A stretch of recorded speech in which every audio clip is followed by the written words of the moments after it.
Ovince Preux versus Alonzo Menifield is a light heavyweight bout. Ovince Preux has achieved a record of 24 wins, 14 losses. Alonzo Menifield has achieved a record of 9 wins, 1 loss.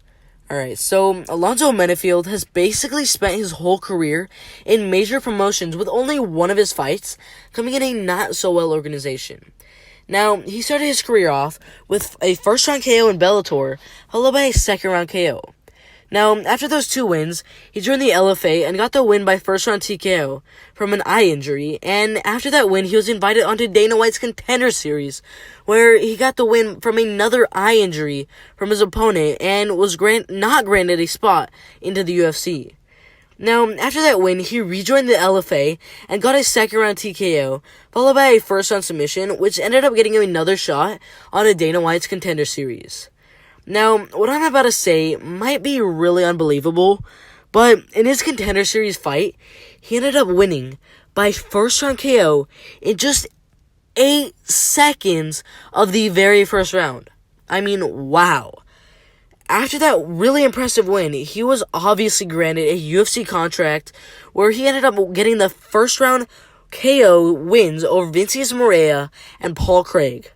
Now, after those 2 very impressive first UFC fights, he fought the 21st best light heavyweight in the world in Devin Clark and ended up getting his first loss in a disappointing fight by unanimous decision. Alright, now let's take a look at his opponent, Ovince Preux. Alright, so Ovince Preux has had an interesting run to becoming a UFC fighter, as he ended up going 12-5, and then was invited onto the UFC, where he ended up getting 4 straight wins over guys like Gian Villante, Cody Donovan, Nikita Krylov, and Ryan Jimmy. After those 4 wins, he fought a beast in Ryan Bader, but ended up losing that fight by unanimous decision. Now, after that loss, he ended up fighting Mauricio Hua and ended up winning that fight by first-round KO. Now, after that win, he ended up winning again against Patrick Cummings by first-round KO. After those 2 wins, he fought former title challenger Glover Teixeira and ended up losing by third-round submission. After that loss, he came back with a unanimous decision victory, which got him a title shot against John Jones, which he ended up losing by unanimous decision. After that loss, he ended up losing 2 more fights to Jimmy Manuwa by second-round KO and Volkan Oezdemir by split decision.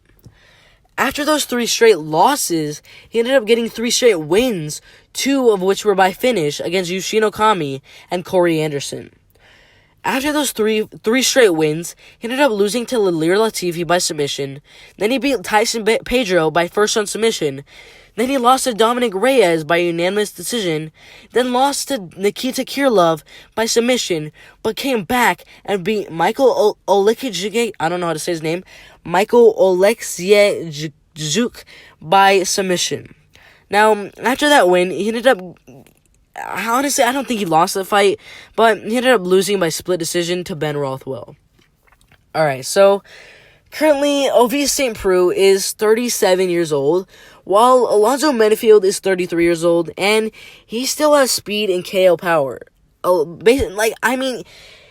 He just has that kind of KO power where he can basically knock out anyone he faces, but to be honest, Alonzo Menifield is probably superior on the feet, obviously, but seeing as Ovince Preux still has very good stand-up skills and is so much better on the ground, if this fight gets past the first round, which I honestly think it will, I think that Ovince Preux is going to get the win by unanimous decision. Alright, if you agree, disagree, or something to say, make sure to put in the comment section below, and I'll make sure to back to every single one of those comments. Make sure to like, subscribe, with notifications turned on, so you don't miss the absolute best MMA content out there.